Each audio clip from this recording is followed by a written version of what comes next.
Okay, kita terpaksa sambung pada sesi kedua untuk merawat dengan pemakanan dengan diet, tekanan darah rendah, hemoglobin rendah dan sel darah merah rendah, anemia kan. So tak habis lagi tadi tau. Tadi dah cerita pasal karbohidrat, protein dan lemak, santan saja kan. Tak habis lagi ada santan Lepas tu saya dah masuk susu. Susu tu membekalkan lemak dan protein. Dia ada dua-dua dia. Sebenarnya dia ada 3. Karbohidrat, lemak dan protein susu. Tiga-tiga. Dengan nisbah yang hampir sama, 30%, 32, 28 macam tu Protein, lemak dan laktos dia. Yang hampir sama. So susu kena minum Kalau boleh dapat susu organik lagi bagus. Saya tengok dekat Aeon dengan Jaya Grocer memang ada susu organik pada Australia lah yang saya nampak. Itu susu dalam kotak, susu cair lah. Full cream 100% tanpa aditif. Itu bagus. Ataupun kalau susu tepung, susu kambing organik boleh, susu lembu organik. Tapi kalau susu kambing lagi bagus untuk meningkatkan hemoglobin dan sel darah merah. Tapi tekanan dia turun. Sebab lauric acid dia lebih tinggi, omega 3 dia, CLA dia, vitamin A, vitamin D dia kan, anti radang dia lagi tinggi daripada susu lembu. Jadi dia menurunkan tekanan darah sedikit. So baguslah untuk orang darah tinggi kan makan susu kambing organik, bukan susu kambing yang biasa yang ada campur dengan non-dairy creamer ataupun minyak sayuran. Dia tulis tu minyak sayuran ataupun dia tulis non-dairy creamer atau creamer kan. Dia campur macam-macam. Dia susu kambing ni susu kambing je, tak ada ingredient 100% susu kambing. Yang terbaik organik lah sebab kita tak mau ada residu racun glyphosate, antibiotik, vaksin dan hormon. Itu yang terbaik lah. Kalau tak ada tak apa, makan jugalah, tak ada masalah. Sebab kandungan residu antibiotik dengan hormon tu sangat sedikit. Mungkin 4 per million, 4 per billion, 4 per trillion. Bergantung pada ladang yang menanam tu lah kan. Sikit vaksin dia tak ada vaksin tu dia tak ada masalah. Tapi dia punya ni antibiotik dengan hormon. Alright. So kalau susah dapat serbuk susu kambing organik atau serbuk susu lembu organik, kami ada Buah Syifa. Kami ada, boleh dapatkan daripada kami lah, WhatsApp kat kami 016-436-9630 atau komen di bawah YouTube nanti kalau nak susu kambing atau susu lembu organik dalam bentuk serbuk organik certified daripada Holland insya-Allah. So susu kena minum untuk meningkatkan sel darah merah, sel darah merah dan juga sebenarnya boost immune system juga tapi kita cerita pasal tekanan darah lah, kan banyak-banyak ceritakan pening kan. So dia meningkatkan hemoglobin. Dia ada protein berkualiti tinggi sama dengan daging lamb, dengan ikan, dengan ketam, seafood, ayam kampung, telur kampung sama dia ada semua essential amino acid berjumlah 9 elemen tu. Lepas tu apa tadi? Susu susu kena minum. Tak perlu minum hari, saya pun minum selang sehari. Kadang-kadang seminggu 2-3 kali je. Sebab kita dah makan santan hari-hari kan. Saya makan santan, saya hirup kuah santan. Kalau dalam mangkuk tu saya hirup. Jadi kenyang berjam-jam sampai 4, 5, 6, 7, 8 jam kenyang makan santan. Jadi kita akan maintain slim terus Alhamdulillah saya pun maintain berat saya rasa dalam 68 kilo, 67 kilo. Alhamdulillah Okey. Memang makan santan, minum susu menambah slim. Sebab sel kita kekenyangan. Susu dan santan tu padat dengan mikronutrien, dengan electrolytes. Okey, dengan cofactor, dengan antioksidan, anti radang begitu. So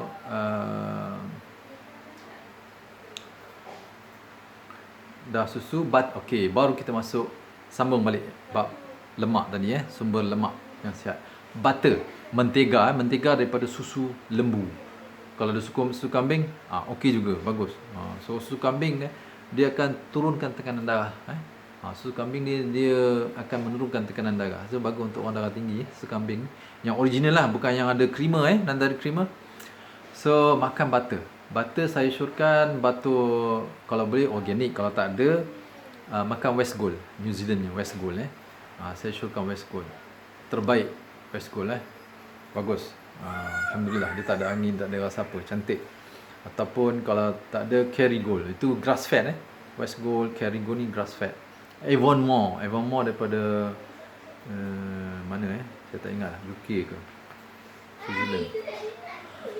Ataupun nak makan butter Lurpak daripada mana saya tak ingat dah, Sweden ke French. Okay, ini yang digalakkan lah, butter West Gold, Kerrygold, Avonmore, ni semua grass fed Lepas tu Lurpak, apa lagi, Arla, semua ni yang bagus lah butter ni Okay, butter, lemak ni mengandungi short chain fatty acid, asid lemak berantai pendek. Tadi kita santan, ada asid lemak berantai sederhana karbon 12, karbon 10, karbon 8, karbon 6. Dalam butter, dalam susu ada tambahan. Dia juga ada lauric acid tapi sikit dalam, kalau susu lembu 4%, 3%. Kalau susu kambing mungkin dalam 6%, 7%, tinggi sikit. Sekali ganda. So dalam butter, dalam minyak sapi pun sama minyak sapi asal daripada butter juga, cuma dia buang air. Dan protein dia lagi kurang. So dia ada butyric acid, lauric acid, CLA, omega 3 kan, vitamin E, vitamin A, vitamin D dalam butter ni. So memang sangat menyihatkan. Makanlah, nak buat lempeng ke, nak buat kek ke, buat roti canai, nak buat kari puff guna butter kan. Dalam adunan biskut, adunan roti kita nak buat apa lagi, pancake guna butter. Ataupun nak makan dengan nasi begitu je, ambil satu sudu teh, kacau gaul dengan nasi kan, makan dengan lauk lah, right. Okay, so, butter membantu meningkatkan hemoglobin dan tekanan darah kita secara sihat. Meningkatkan sel darah merah. Orang mengandung bagus makan butter butter alami, butter susu, bukan butter yang harga RM4, RM5, RM6 tu buat daripada minyak sayuran bukan kita anti minyak sayuran, bukan, tapi minyak sayuran yang dijadikan butter ataupun dijadikan margarine itu ada proses penghidrogenan, proses refining, lepas tu penghidrogenan pula, lepas tu tambah pula pewarna, perasa tiruan kan, antioksidan pun sintetik. Itu kita tak mau. Dia telah menyalahi konsep alami dalam makanan kita secara holistik. Okey, insya-Allah. Kemudian ghee pun gitu.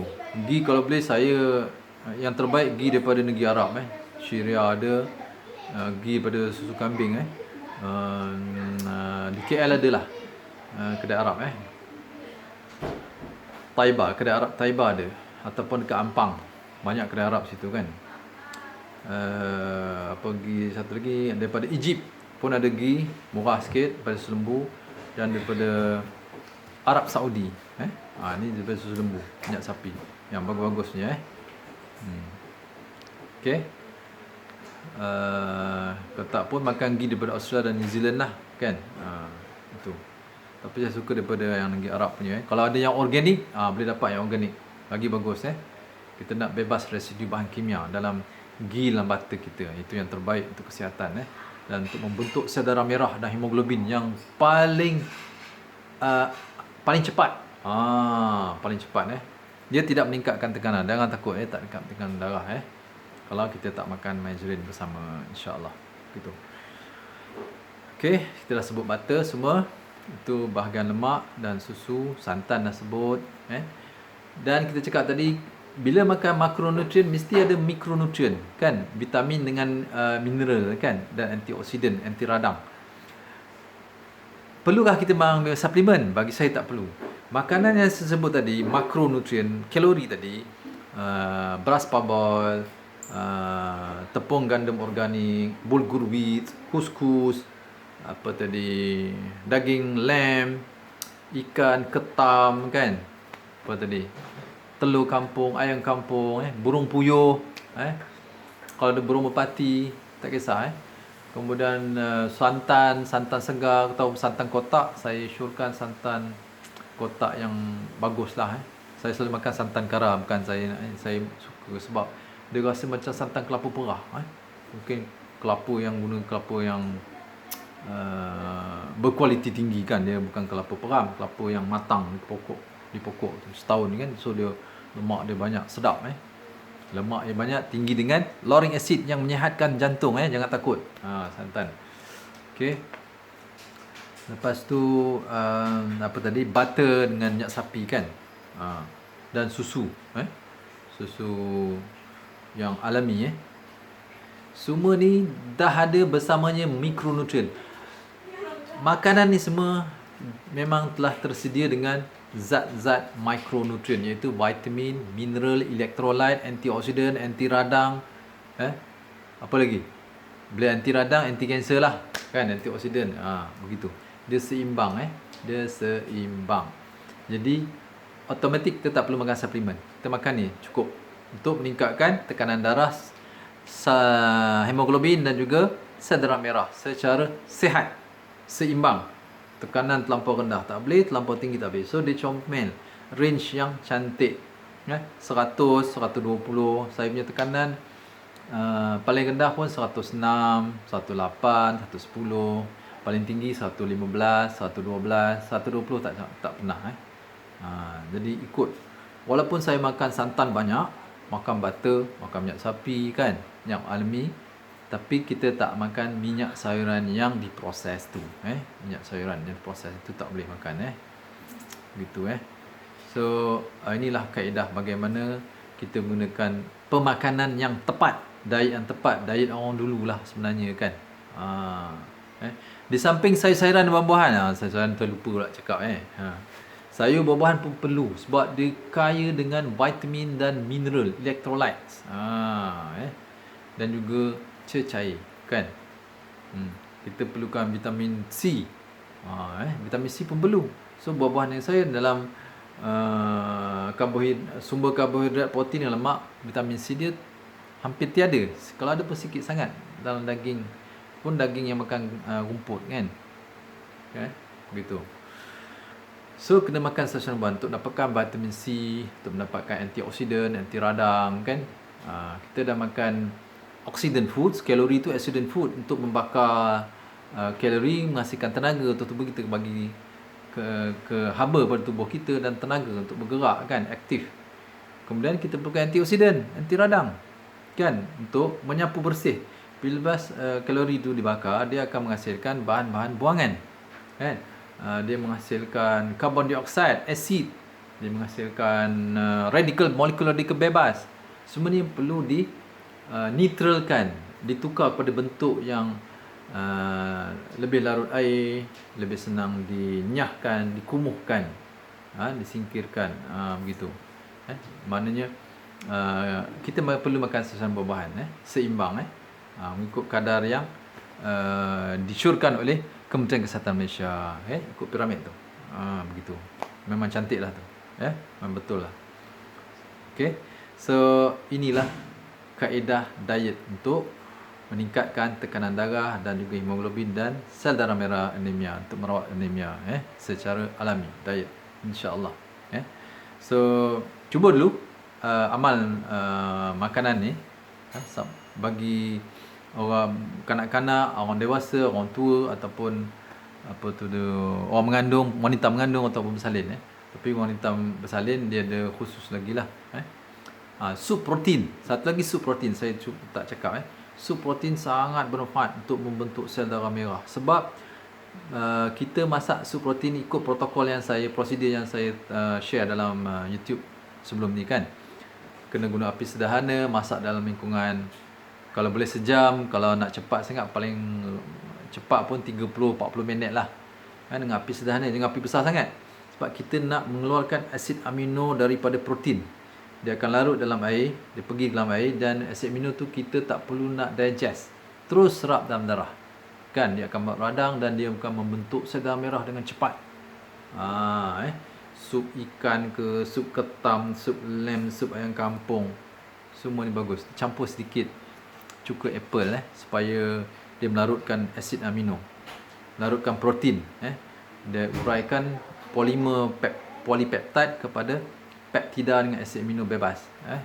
Jadi kita boleh serap dengan cepat dalam darah. Begitu. So sup protein sangat bagus. Sup protein. Di samping kita makan masak lemak tadilah. Kita tukar-tukarlah kita punya menu. Alright. Inilah cara dia. So bukannya maksudnya kita nak tingkat tekanan darah dengan lemak yang butter ataupun santan ataupun susu whole milk, full cream tadi, dengan kita meningkatkan pengambilan lemak tepung alami kita meningkatkan tekanan darah. Bukan begitu. Sebenarnya kita meningkatkan tekanan darah dengan cara kita menguatkan organ-organ dalaman, tambah sekali jantung untuk mengepam darah. Dia pam darah kan, jadi dia punya strike, heartbeat tu, denyutan jantung kuat. Sekali dia pump, semua darah keluar. Kita tak mau ada darah yang tertinggal, retain di dalam ruangan bilik jantung, keluar habis. Lepas tu saluran darah kita bahagian kaki, veins, vein bahagian kaki, dia pun memain peranan juga. Dia ada otot keliling. Dia pun bila kita berdiri, graviti tarik darah ke bawah kan, ke kaki. So masa tu saraf vagus kita akan memberi isyarat supaya otot keliling pada vein kita di kaki akan mengecut dan meningkatkan tekanan. Volume mengecil, tekanan darah meningkat dan naik. Begitu. Sebab tu kita perlukan semua makanan, elemen makanan tadi, semua zat, karbohidrat, protein dan lemak. Sebab nak membina sel yang kuat, membina otot yang kuat, otot jantung dan juga otot keliling saluran darah kita, vein kita, dan juga cecair dalam darah pun perlu cukup. Kena minum air secukupnya lah, jangan berlebihan sangat kan. Kita ada cecair yang cukup, elektrolit yang cukup, begitu. Barulah tekanan kita maintain. Tekanan maintain untuk apa tau? Untuk darah kita dapat supply ke seluruh organ-organ, seluruh kompartmen tubuh kita, tisu-tisu sel. Yang penting otak, sebab dia paling atas, jadi graviti tarik ke bawah. Jadi kita perlu tekanan yang kuat untuk menolak darah dia pergi ke jantung, dan jantung pump ke otak, sel otak. Barulah kita sihat. Kita tak ada pening, dizzy. Kita sihat dan kuat. Kita boleh berdiri berjam-jam tanpa ada rasa melayang, pening. Begitu. Satu lagi saya sebelum saya habiskan, tentang gula. Gula molasses bagus untuk meningkatkan sel darah merah. Sel darah merah dalam badan, bilangan sel darah merah. Molasses organik ataupun gula merah organik pun bolehlah gagah. Gula merah organik, gula kelapa memang dah organik, tak payah organik lah. Tapi molasses daripada gula tebu mesti organik, kotak racun tinggi, glyphosate. Boleh. Gula merah atau molasses organik. Kalau gula kelapa tak payah organik. Tak perlu. Okey. Kalau nak beli organik juga banyak duit, then silakan, tak ada masalah. InsyaAllah. Itu pun membantu meningkatkan sintesis hemoglobin dan juga sel darah merah. Alright. Pasal satu lagi saya lupa cakap pasal garam. Sila makan garam Bukit Pink ataupun garam laut yang bersih, yang sihat, yang hygiene. Macam Celtic Sea Salt daripada French ataupun Portugal. Yang Malaysia punya saya tak tahu, yang bersih, yang ada certified HACCP ke organic ke kan. Itu sebab air laut pun ada pencemaran kan, heavy metal lah, plastik, micro particle plastik lah, macam-macam kan. So kalau garam Bukit Pink tu memang dekat gunung memang tak ada lah pencemaran daripada plastik kan. Heavy metal sikit tak apa, part petrolium sikit tak apa, tak masalah. Memang ada dalam garam Bukit Pink. So makan garam laut ataupun garam bukit, garam yang mengandungi 84 elemen mineral, unsur surih dan unsur macro elements, mikro dan makro elemen daripada mineral. Kita perlukan semua untuk membina sel darah merah kita, hemoglobin, dan juga untuk menghidratkan sel kita supaya cecair masuk dalam sel membawa bersama oksigen dan nutrien, dan juga nanti dia akan keluar bila cecair sodium dipump keluar, bawa keluar bersama bahan-bahan buangan, asid, toksin. Begitu. Itu penting kita makan garam bukit alami, garam bukit Himalaya ke garam apa saja garam yang mengandungi elemen mineral yang banyak berpuluh-puluh. Bukan hanya sodium klorida sahaja, itu sangat-sangat kurang manfaat. So garam memberikan maintain volume cecair, isi padu cecair dalam saluran darah kita. Jadi kita perlu makan sedikit dalam, kalau ikut keperluan harian kita kan, mengikut pemakanan makanan dalam lingkungan 6 gram sehari, dalam lingkungan 1 sudut teh rata garam, keperluan garam kita hari. Tak ada garam pun tak boleh. So garam ni penting untuk maintain tekanan volume isi padu cecair lah, supaya tekanan darah tu maintain.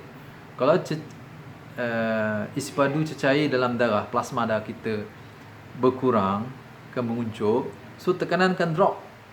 Tekanan akan drop. That's why kalau kita berpeluh banyak, aktiviti banyak, ataupun kita keluar darah banyak kan, macam orang bersalin ataupun kecederaan keluar darah banyak, dan dia boleh mendapat shock, apa dipanggil tah, blood shock, apa benda entah, volume shock, begitulah, renjat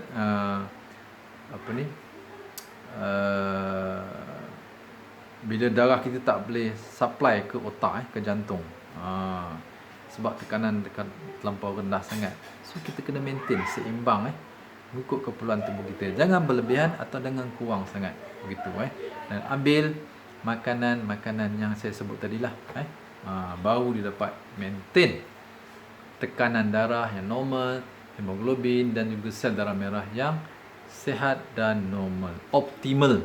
Itu yang penting, optima. Okey, begitu. Alright.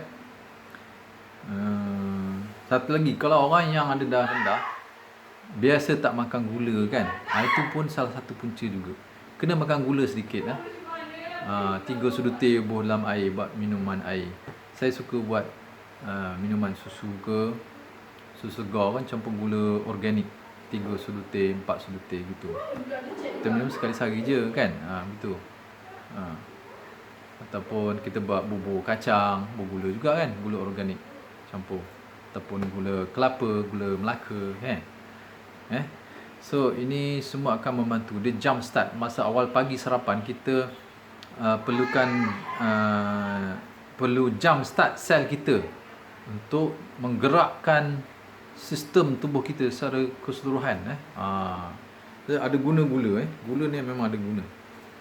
Okey, siapa yang badan terlalu kurus, yang terlalu lemah, selalu menggigil, melayang hoyong-hayang macam nak jatuh, ataupun tekanan rendah, hemoglobin rendah, ataupun sel darah merah rendah, kena makan gula. Gula organik, molasses, gula Melaka ke, yang betul-betul asli lah, insya-Allah. Yang dicampur gula sikit pun tak apalah kan, kadang-kadang susah nak cari. So yang nak dapat gula yang betul-betul asli, beli yang organik. Insya-Allah ada sertifikat organik, memang 100% dibuat pada gula tebu ataupun gula Melaka, gula kelapa lah kan. Yang itu yang ada kat pasar. Tapi yang banyak gula tebu kan. Gula perang organik ada, molasses organik ada, apa lagi, gula merah organik kan ada, boleh guna. Itu membantu untuk menstabilkan tekanan darah secara normal, termasuk dengan sel darah merah. Saya pernah baca dalam satu kitab ke apa, saya tak ingat, gula merah dimasuk dalam resepi untuk meningkatkan darah merah dalam badan. Gula merah ada khasiat dia, sebab dia ada kandungan elektrolit, mineral, zat besi kan. Itu semua diperlukan untuk membina sel darah merah. Dan yang penting, gula tu sebenarnya dalam kadar yang diperlukan tubuh membantu untuk sel kita bermetabolisme secara optimal. Dia tidak mudarat. Bukan kita makan gula banyak, makan coklat, makan gula-gula masa kecil-kecil, makan banyak dah, makan sikit untuk jump start the cell, untuk macam memulakan pergerakan sel pada awal hari. Begitu. Alright, insya-Allah semoga manfaat. Sila boleh subscribe dan share insya-Allah, dan tekan loceng supaya nanti ada keluar video baru, tuan-tuan puan boleh dapat. Alright, insya-Allah. Assalamualaikum warahmatullahi wabarakatuh.